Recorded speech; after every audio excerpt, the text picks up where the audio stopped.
কিন্তু আমরা আসলে অ্যাসিটোকার্মিকটা ইউজ করি। তো অরসিনটা হলো আরেকটু বেশি এক্সপেন্সিভ, এবং এটা অনেক সময় এটা সেলের জন্য কিছু টক্সিসিটি আছে, সেই জন্য আমরা অ্যাসিটোকার্মিকটা ইউজ করি। বাট এটাকে আমরা জানতে চাই যে কি আসলে এটা। দেখো, অরসিনটা হইলো তোমরা জানো যে বিভিন্ন লাইকেন, লাইকেন যেটাকে বলে অনেক পাহাড়ের মধ্যে থাকে, মানে একদম লোয়ার প্ল্যান্টস। এই লাইকেনের বিভিন্ন ছোট ছোট যে পুষ্প হয়, সেই পুষ্প থেকে কিন্তু আমরা এই কালার থাকে অনেক। পাহাড়ে টাহাড়ে অনেক শীতল জায়গায়, মানে ঠান্ডা জায়গায় পাহাড়ের উপরে দেখবে যে লাইকেন জন্মে। সেই লাইকেনে কিন্তু ছোট ছোট ফুল দেয়, এই দেখবার যে লাইকেন এখানে তারা ফুল দিছে, এই ফুল কিন্তু বিভিন্ন কালার হয়। সায়েন্টিস্টের সেই অনেক আগে লাকোর 1941 সালে, চিন্তা করে আজকে থেকে প্রায় 100 বছরের আগে, ঠিক আছে, প্রায় 100 বছর আগে সে অর্সিন ইউজ করছে for the first time to stain the chromosome.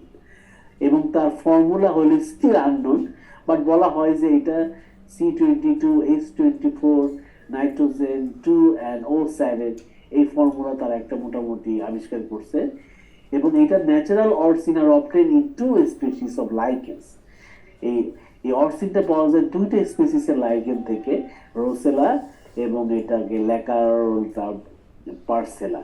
এই দুইটা স্পিসিস থেকে কিন্তু এই লাইকেনটা আসলে মানে এই ফুল থেকে কালার করে সেটাকে গুঁড়া করে আমরা ইউজ করি। এখন কিন্তু বর্তমানে যেহেতু এটা অনেক দরকার হয়, এই ন্যাচারাল লাইকেন আর পাওয়া যায় না, সুতরাং আমরা সিনথেটিক অরসিন আমরা ইউজ করি। বাট এইটা কিন্তু সিনথেটিক অরসিন এই ন্যাচারাল অরসিনের মতো এত ইফেক্টিভ না, বাট কাজ চলে, দেখা যায়। But natural orcein is very effective to stain the chromosome. তো এখানেও কি একই অবস্থা, যদি তুমি ডাই তৈরি করতে চাও তাহলে এটাকে বলে অ্যাসিটিক অরসিন বলা হয়, যেহেতু আমরা অ্যাসিটিক অ্যাসিড ইউজ করি। আর অরসিন আমরা ওই গ্রানুলার পাউডার নেই। তো নর্মালি 2% অরসিনিক অ্যাসিড সলিউশন, আমরা 1 গ্রাম বা 2 গ্রাম যদি তুমি নাও, 2 গ্রাম যদি তুমি অরসিন সলিউশন অরসিন পাউডার নাও, এটা যদি তুমি 45%, ওই যে যেটা আগে বললাম যে 45% গ্লাসিয়াল অ্যাসিটিক অ্যাসিড আর 55 ml হলো ওয়াটারে যদি তুমি ডিজলভ করো, সেখানে এটা 2% অরসিন সলিউশন হবে। এবং মজার ব্যাপার হলো এখানে কিন্তু অরসিনে কোনো মডেল ইউজ করা হয় না, শুধুমাত্র কার্বিনে মডেল ইউজ করা হয়। এখানে এই মডেল ইউজ করলে এটার কোনো বেনিফিট পাওয়া যায় না, সায়েন্টিস্টরা দেখেছে। এই জন্য তারা সাজেস্ট করেছে যে অরসিনে মডেল ইউজ করা দরকার নেই। এবং এটাও আমাদের 45% অ্যাসিডিক অ্যাসিডের মধ্যে আমরা এটাকে ইউজ করি। It gives good stain of the polytene chromosome আর somatic chromosome of many plants. এবং এটা একটা ভালো স্টেইনিং করতে পারে সোমাটিক ক্রোমোজোমে বা পলিটিক ক্রোমোজোমের মধ্যে, এটা ভালো স্টেইনিং করতে পারে। এবং বিশেষ করে মাইটোটিক স্টাডির জন্য, হ্যাঁ, এটা অনেক ভালোভাবে ব্যবহৃত হয়। তো এইটাও একই রকম প্রিপারেশন। তো অরসিন একই রকম অ্যাসিডিক অ্যাসিডের মধ্যে ডিজলভ করবো, যে তোমাকে 2 গ্রাম অরসিন পাউডার নিতে হবে। এবং 2 গ্রাম অরসিন পাউডার তুমি 45% অ্যাকুয়াস গ্লাসিয়াল অ্যাসিডিক অ্যাসিডে নিবা, মানে 100 ml এর মধ্যে 100 ml কিন্তু মেপে নিতে হবে, ঠিক আছে। তুমি যদি 200 ml নাও, তাহলে তোমাকে আবার অরসিনের পাউডারের পরিমাণ বাড়াতে হবে। যদি তুমি 2% করতে চাও, তাহলে 2 গ্রাম 100 ml এর মধ্যে ডিজলভ করতে হবে। এবং এটা 45% গ্লাসিয়াল অ্যাসিডিক অ্যাসিডের মধ্যে, যেখানে কিনা 45 ml গ্লাসিয়াল অ্যাসিডিক অ্যাসিড আর 55 ml থাকবে ডিস্টিল ওয়াটার। দেন আগের মতোই গরম করে এটাকে স্টার করতে হবে। Then you have to filter and then cool down, এই সলিউশন ইজ মেড। এইভাবে এটা ইউজ করা হয়। এবং পরে মধ্যে আমরা স্টোর করে রেখে দিই, সেখান থেকে আমরা ড্রপ করে আমাদের যেই আছে এখান থেকে পিপেট আছে, পিপেট থেকে আমরা নিই। হ্যাঁ, এখানে কি কনসিডার কি, মানে আমরা যখন প্রিপারেশন করবো তখন কি প্রিপারেশন আছে, যে too much heating in acid orcein mix may lead to the chromosome break. তুমি যদি আমরা যখন ক্রোমোজোমকে স্টেন করি, তখন কিন্তু অ্যাসিডিক অরসিন দিয়ে একটু হিট করি। বাস যদি বেশি হিট করা হয়, তখন কিন্তু ক্রোমোজোম ব্রেক হয়ে যায়। সেই জন্য ওরা বলে দিচ্ছে যে তুমি যখন করবা তখন এটাকে অল্প হিট করতে হবে, ঠিক আছে। তো এই দুটোই মোটামুটি আমাদের এই স্টেইনিং এর সলিউশন। আমরা এই দুইটা স্টেইন ইউজ করি। এখানে preparation of acetic carmine stain and preparation of acid orcein stain. তো আমরা এই দুটো আজকে কিভাবে দেখলাম যে কিভাবে এটাকে প্রিপারেশন করা হয়, বাট মূলত ল্যাবে আমরা ইউজ করি কার্বিন স্টেন। তো আমরা ল্যাবে তোমাদের দেখাবো যে কিভাবে আমরা এই ল্যাবে ওইটা প্রিপারেশন নিই, ঠিক আছে, প্রিপেয়ার করি। তো প্রিপেয়ার করে আমরা এটাকে স্টোরে রেখে দিই এবং যখন কিনা আমরা মাইটোসিস স্টাডি করি তখন এখান থেকে অল্প অল্প পরিমাণে কালার নিয়ে আমরা root cell, leaf cell, stem cell, flower cell, anther, stigma এগুলাকে কালার করে তারপর আমরা মাইক্রোস্কোপে কিছু দেখি। তো আজকে আমরা এই দুটো জিনিস করলাম, মূলত আসলে কার্বিক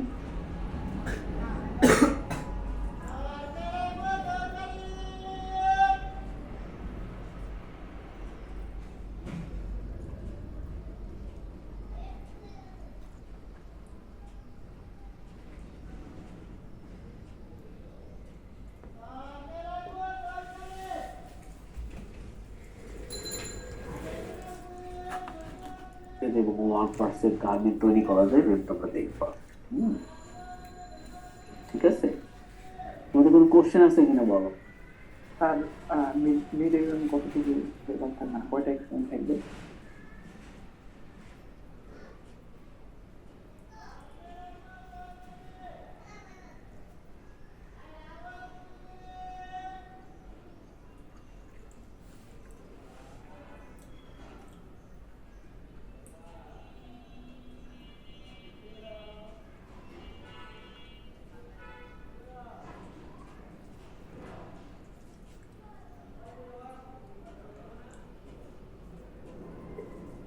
হ্যাঁ, কি বলতেছিল জানো একজন? মিড এক্সাম কতটুকু, মানে কয়টা এক্সাম থাকবে? মিড এক্সামে আমরা এই যে এইগুলো করবে, এগুলো তো মোটামুটি আমাদের বেশি জানার বিষয়, জাস্ট তোমরা প্রিপারেশন করবে। আমরা এই মিড এক্সামে থাকবে তোমার এই যে মাইটোসিস, আর ফাইনাল এক্সামে থাকবে মিউসিস। ঠিক আছে, আমরা এইখানে আসবো। এইগুলা মোটামুটি আলোচনার বিষয়, এইটা দেখার বিষয়, এইটা আলোচনা করবো আমরা থিওরিটিক্যাল, যে কেমনে আমরা সাইটোলজিক্যাল প্রিপারেশন নিব, এটা থিওরি লেকচার। তো আমার মূলত মিড এক্সামে এই মাইটোসিসটা আসবে।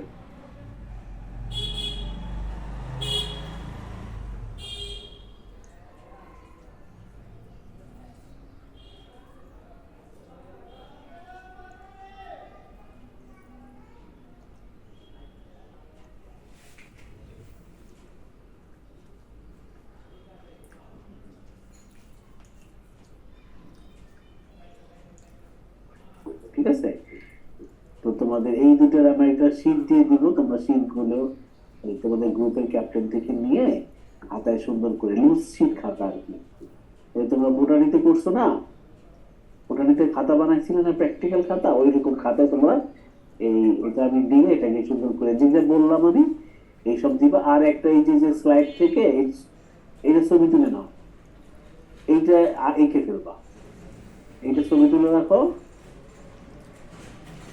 এই স্লাইডটা ছবি তুলে রাখো, ওই যে ফিগারটা দিব আমি এই ফিগারের মধ্যে এটা এঁকে এঁকে দিব।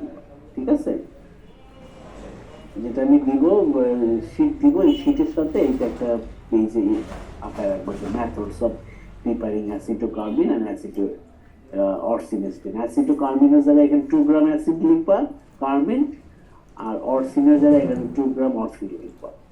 এইভাবে তোমরা এটা দেখি। ওকে, আমি শিখতে পারাই দিব তোমাদের গ্রুপে জিয়ারের কাছে। এই মোটামুটি আমাদের আজকের ক্লাস। ওকে, আমরা আগামী ক্লাসে 3 এবং 4 শেষ করবো। হ্যাঁ, আগামী সপ্তাহে। তো আর কিছু বলবার কোশ্চেন আছে কোনো? তোমরা ওই যে পার্সেন্টেজ গুলি দিয়ে নিও, বুঝছো জিয়ার, পরে দিও, আমি এটা উঠে রাখবো। Okay sir. তাহলে আমরা এই দুইটা আজকে শিখলাম, আগামী ক্লাসে আগামী সপ্তাহে আমরা এই 3 আর 4 করবো।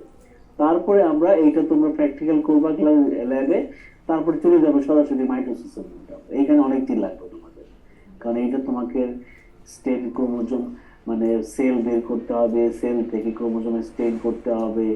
তুমি এটা দিলেই পারা যায়, সমস্যা নাই, অত কঠিন না, বাট খুব কেয়ারফুলি করতে হবে। হ্যাঁ, ঠিক আছে, আমাদের আজকের ক্লাসে পর্যন্ত ছিল।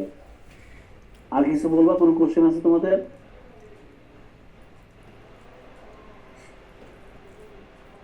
হ্যালো, না স্যার ক্লিয়ার। আর তোমরা এই জিনিসটা এই যে এইটা একটু কপি করে রাখো, স্ন্যাপশট দিয়ে রাখো, এই গুগলের মধ্যে অ্যাসিটোকার্বিন প্রিপারিং দিয়ে দেখবো যে ইউটিউবে দেখা যায়। ঠিক আছে, অ্যাসিটোকার্বিন প্রিপারিং অ্যাসিটোকার্বিন ইন ইউটিউবে দিলেই দেখবো তুমি কি কি আমরা ল্যাবে করবো, তুমি এটা দেখতে পারবে। তাহলে তুমি এটা আগে এটা প্রিপারেশন নিয়ে আসলে আর কি। ওরা তো এরকম লাইভ দেখায়, তো তুমি জানতে পারবা কি কিভাবে কি কি করে। তাহলে ওকে, ঠিক আছে, আসসালামু আলাইকুম।